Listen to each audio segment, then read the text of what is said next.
ओम गणेशाय नमः। ओम नमः शिवाय। मैं निखिल ज्योतिषाचार्य आप सभी का मेरे चैनल पर पुनः स्वागत करता हूं। आशा करता हूं कि आप सभी स्वस्थ होंगे। महादेव की कृपा आप सभी पर सदैव बनी रहे। ये वीडियो मिथुन यानी कि जमिनाई के लिए बहुत विशेष है, क्योंकि वीडियो है बुध महाराज के राशि परिवर्तन के बारे में। बुध यानी कि मकरी अपनी राशि बदल रहे हैं। कब बदल रहे हैं? 3 अक्टूबर को बदल रहे हैं और 24 अक्टूबर 2025 तक वो आपके पंचम भाव यानी कि तुला राशि में प्रवेश करेंगे या प्रवास करेंगे और उसके बाद वो वहाँ से आगे बढ़ जाएंगे। बुध जो है वो बहुत इम्पोर्टेंट ग्रह है, सभी के लिए बहुत इम्पोर्टेंट है, लेकिन आपके तो लग्नेश है तो आपके लिए तो अल्ट्रा इम्पोर्टेंट बन जाते हैं।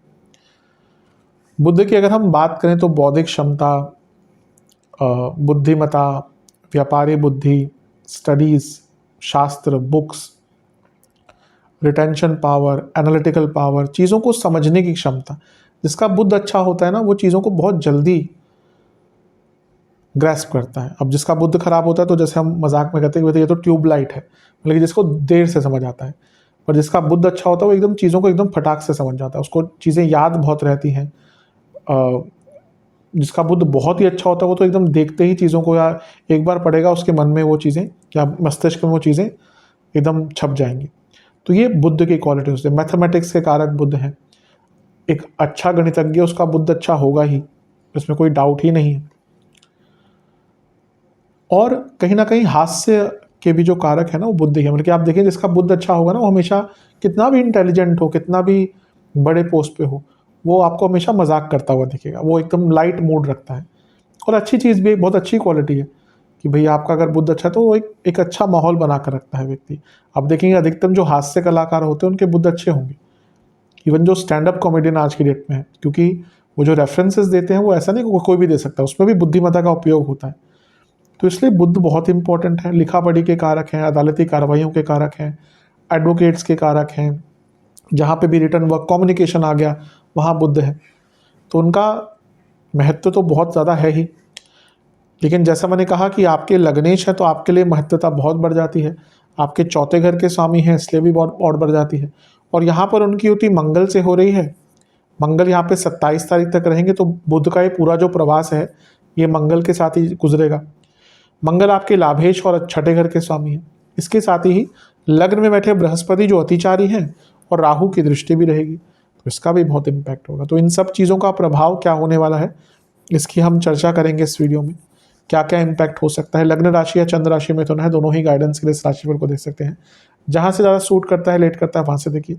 लग्न राशि यदि आपकी मिथुन है तो मेरे हिसाब से अगर आप लग्न से देखते हैं तो ज़्यादा प्रोडक्टिव रहेगा। नहीं पता तो आप अपनी चंद्र राशि से भी देख सकते हैं। बस टेक्निकली अलग अलग राशिफल नहीं बन सकते। कई लोग ऐसा भी करते हैं, जो सही भी है, कि वो अपनी लग्न से भी देखते हैं और चंद्र राशि से भी देखते हैं। उस प्रकार से देखते हैं तो लग्न जो है वो आपका भौतिक जीवन है या प्रैक्टिकल लाइफ है, चंद्रमा मन है, तो उस प्रकार से भी इसको बाइफरकेट कर सकते हैं। लेकिन अलग अलग राशिफल नहीं बन सकते। तो शुरू करते हैं इस महत्वपूर्ण राशिफल का। शुरू करते हैं। पंचम भाव में बुध का आना यूं तो अच्छा ही माना जाता है, और क्योंकि वो आपके लग्नेश हैं, चतुर्थेश हैं, 2 केंद्रों के स्वामी हैं और त्रिकोण में बैठे हैं, तो ये अपने आप में राजयोग की स्थिति है। तो अच्छा है। लग्नेश का भी पंचम में आना बहुत अच्छा होता है, क्योंकि लक्ष्मी कारक योग होता है और व्यक्ति की बौद्धिक क्षमता यहाँ पर और भी बढ़ जाती है। वैसे भी जो बुध के लग्न होते हैं, बुद्धिमान अधिकतम लोग वो बुद्धिमान ही होते हैं, और यहाँ पे जब वो पंचम में आते हैं तो उनकी बौद्धिक क्षमता बहुत बढ़ जाती है। बहुत क्यूरियस होते हैं। अधिकतम जब मेरे पास कंसल्टेशन आते हैं तो मैं देखता हूँ कि व्यक्ति जो बुध के लग्न वाले लोग होते हैं ना, बहुत क्यूरियस होते हैं कई चीज़ों को लेकर।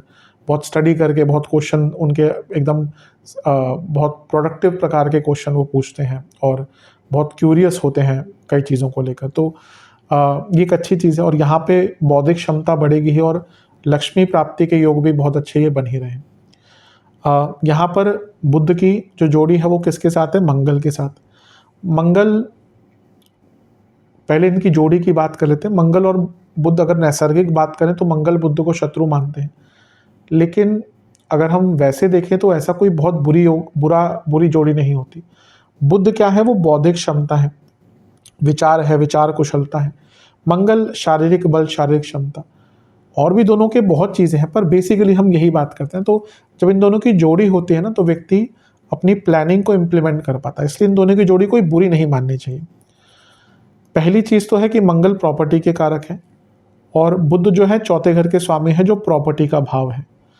तो भावेश का कारकेश के साथ अच्छे स्थान में बैठना उस चीज़ से लाभान्वित करता है, यानी कि प्रॉपर्टी खरीदने के लिए बहुत अच्छा टाइम है। और क्योंकि चौथे से दूसरा है, तो प्रॉपर्टी से लाभ कमाने का, यानी कि अगर आप अपनी प्रॉपर्टी को रेंट आउट करना चाहते हैं या इवन बेचना चाहते हैं, क्यों? क्योंकि लाभ की बात करें तो अच्छे रेट पर अपनी प्रॉपर्टी बेचकर यहाँ पे आप लाभ कमा सकते हैं। मंगल प्रॉपर्टी के कारक हैं, बुध प्रॉपर्टी के भाव के स्वामी हैं, मंगल छठे घर के स्वामी हैं, लीगल चीज़ें, बुध कारक हैं अदालती कार्रवाइयों के। तो अगर कोई प्रॉपर्टी अदालती कार्रवाई में फंसी हुई थी, उससे चीज़ें आगे बढ़ सकती हैं आप, क्योंकि टाइम कम है हमारे देश में। अगर अदालत में चीज़ें फंस गई तो केसेस के नंबर ही कभी कभी महीनों में आते हैं। पर हाँ, यहाँ पे ये है कि एक म्यूचुअल कॉम्प्रोमाइज़ हो सकता है, या अगर इस पीरियड में आपका कोई डेट पड़ता है तो चीज़ें आपके फेवर में जा सकती हैं। और अगर आपका कोई लीगल वर्क प्रॉपर्टी से संबंधित अटका हुआ था, जैसे कोई लिखा पढ़ी के काम है, कोई ज़मीन आपको अपने नाम करवानी है, कोई गलत चढ़ गया किसी जगह पे,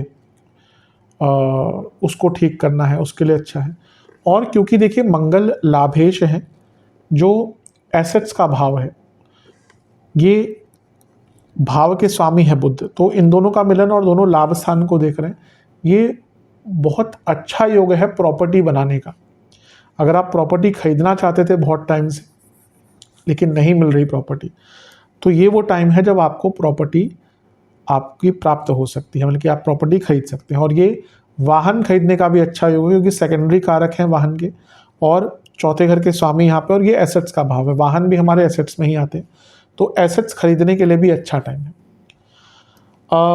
ये वो टाइम है जब 21 दिन आप अपने सारी प्लानिंग को इम्प्लीमेंट कर सकते हैं, जो भी आप प्लान करके बैठे हैं उसको इम्प्लीमेंट कर पाएंगे। पंचम भाव स्टूडेंट्स का है, ये स्टूडेंट्स के कारक हैं, मंगल छठे घर के स्वामी हैं, तो ये स्टूडेंट्स के लिए कंपटीशन में सफलता, और मंगल पंचम से सप्तम के स्वामी हैं, यानी कि स्टूडेंट्स के कई अटके हुए और रुके हुए कार्य यहाँ पर पूर्ण हो जाएंगे, ये भी बहुत अच्छी चीज़ है। ये दोनों ग्रह जब यहाँ पर बैठे हैं तो ये भाव 10वें से अष्टम है, और यहाँ पर बृहस्पति और राहु का प्रभाव भी है। तो ये पंचम भाव जो 10वें से अष्टम है, ये बहुत ज़्यादा एक्टिवेट हो गया है। तो ऑन द ब्राइटर साइड, अगर आप जॉब चेंज करने का विचार कर रहे थे, क्योंकि मंगल भी है यहाँ पे जो छठे घर के स्वामी, जो करियर का एक भाव है, बृहस्पति देख रहे हैं जो 10वें घर के स्वामी हैं, और मंगल लाभेश भी है, यानी कि जॉब चेंज करने के बहुत सुनहरे मौके। बट यहाँ पे फिर से एक वर्ड ऑफ कॉशन दूंगा, ये कॉन्ट्राडिक्टरी स्टेटमेंट नहीं है, क्योंकि ये मैं उनके लिए कह रहा हूँ जिनका, क्योंकि राशिफल में हमें नहीं पता आपकी दशा अंतरदशा कैसी चल रही है। अगर आपकी प्रत्यंतर दशा अंतरदशा बहुत ख़राब चल रही है और कंपनी में भी बहुत बुरे हालात हैं, तो क्योंकि यहाँ पे राहु का प्रभाव भी है और ये 10वें से अष्टम भाव है, तो अचानक से बहुत सडनली कुछ लोगों की जॉब बेस में जा सकती है, पर वो बहुत ही कम लोगों के लिए होगा। अधिकतम लोगों को जो जॉब चेंज करने का विचार कर रहे थे, उनको यहाँ पे बहुत लाभ मिल सकता है, तो ये एक बहुत अच्छी चीज़ है। स्टूडेंट्स के लिए तो ओवरऑल बहुत अच्छा है, और आपकी जो बौद्धिक क्षमता है, क्रिएटिविटी है, वो अलग ही लेवल पर रहेगी। मंगल जो है वो 2 उपचे भावों के स्वामी हैं, छठे और 11वें के, और बुध लग्नेश है, यानी कि गति प्रदान करने वाला योग है। और क्योंकि बृहस्पति की दृष्टि है, जो दशमेश भी है, सप्तमेश भी है, और राहु का प्रभाव है, कुछ लोगों के सडन ट्रांसफर्स विद प्रमोशन भी यहाँ पर हो सकते हैं, तो ये भी बहुत अच्छी चीज़ है। यहाँ से दोनों ही जो ग्रह हैं वो आपके लाभ स्थान को देखेंगे, और इन पर बृहस्पति और राहु का प्रभाव है, जो एक्सपैंड करते हैं, यानी कि अपनी इनकम को एक्सपैंड करने के, अपने एसेट्स को एक्सपैंड करने के यहाँ पे आपको बहुत सारे मौके मिलने वाले हैं। राहु का प्रभाव है, पंचम भाव में दोनों हैं, तो स्पेकुलेटिव मार्केट्स में अगर कुछ पैसा लगाना है या उसको सीखना है, उसके लिए भी बहुत अच्छा है। और बुध और बृहस्पति का एक मिलन हो रहा है, और राहु नवम भाव से देख रहे हैं, तो ये धार्मिक यात्राओं के लिए बहुत अच्छा है, और शास्त्रीय ज्ञान की वृद्धि के लिए बहुत अच्छा है। और पंचम में है, तो अगर आप कोई साधना आदि करना चाहते हैं तो उसके लिए भी बहुत अच्छा है। तो ओवरऑल तो ये रिजल्ट बहुत शुभ दिख रहे हैं। नेगेटिव किन के लिए हो सकता है? मंगल है पंचम में और वो छठे घर के स्वामी हैं, तो जो लोग रिलेशनशिप में हैं उनके लिए प्रॉब्लम आ सकती है, क्योंकि राहु का प्रभाव भी है तो ट्रस्ट इश्यूज आ सकते हैं। गर्भवती महिलाओं को बहुत केयरफुल रहना है। अगर आप गर्भवती महिला हैं, ये 21 दिन बहुत केयरफुल, क्योंकि मंगल भी अच्छे नहीं माने जाते, बुध भी अच्छे नहीं माने जाते, तो यहाँ पे प्रॉब्लम्स आ सकती हैं। और क्योंकि मंगल का प्रभाव है ऑलरेडी और मंगल छठे घर के स्वामी हैं, और यहाँ पर बृहस्पति और राहु का प्रभाव, और बुध भी यहाँ पर अगर देखें तो पंचम से 12वें के स्वामी हैं, तो ये संतान से संबंध के लिए अच्छा नहीं है और आपकी संतान की सेहत के लिए भी अच्छा नहीं है। तो ये कुछ चीज़ें हैं जो आपको नेगेटिव इम्पैक्ट डाल सकती हैं। और यहाँ पर बुध हैं, मंगल हैं, तो क्रिएटिविटी तो अलग चीज़ है, लेकिन जब बृहस्पति और राहु का प्रभाव आ जाता है ना, तो ओवर थिंकिंग एक अलग ही लेवल पर चली जाती है। तो ओवर थिंकिंग भी एक ऐसी चीज़ है जो यहाँ पर आपको बहुत तंग करेगी। तो ऑन द ब्राइटर साइड बहुत चीज़ें हैं जिनका लाभ उठाइएगा, लेकिन ये जो नेगेटिव चीज़ें हैं ना, इनसे भी थोड़ा सा बच के रहिएगा। ये कह सकते हैं कि कुछ भी आपके रिटर्न वर्क, कम्युनिकेशन के कार्य अटक रहे थे, उसमें एक पूर्णता अवश्य आ सकती है और आपकी क्रिएटिविटी एक अलग ही लेवल पर जाएगी। बस उसको ओवर थिंकिंग की तरफ मत जाने दीजिएगा। अदरवाइज तो देखा जाए ये जो गोचर है ये आपके लिए बहुत अच्छा है। भाग्य कारक है, क्योंकि भाग्य के कारक और नवम भाव से राहु देख रहे हैं, तो भाग्य अचानक कई चीज़ों में साथ देगा। और क्योंकि राहु का प्रभाव है, विदेश से भी आपको बहुत प्रकार के लाभ प्राप्त हो सकते हैं। तो इन सब चीज़ों पर विचार कीजिएगा, जो नेगेटिव चीज़ें हैं उनसे बच के रहेगा। सेहत के दृष्टिकोण से आपको सर के रोग, पेट के रोग, स्किन डिसऑर्डर्स, एसिडिटी, जोड़ों का दर्द और इन्फ्लेमेशन बहुत तंग करेगा। उपाय की बात कर लेते हैं। गणेश जी को दुर्वा अर्पण करें, सिंदूर अर्पण करें, मीठे पान का भोग लगाएं, लड्डुओं का भोग लगाएं। लड्डुओं में एक एक इलायची का दाना डाल दीजिएगा, फिर भोग लगाइएगा। 2 तिल के तेल के दिए समर्पित करें गणपति जी को, और उन दियों में भी एक एक इलायची डालिएगा। फिर वहीं पर बैठकर ओम बुद्धिमते नमः इस मंत्र का 108 बार जाप कीजिए, और ओम गणेशाय नमः इस मंत्र का 108 बार जाप कीजिए। ये जो उपाय अगर आप करेंगे तो ये बुध का प्रभाव जो है वो काफ़ी अच्छा आपके लिए रहेगा।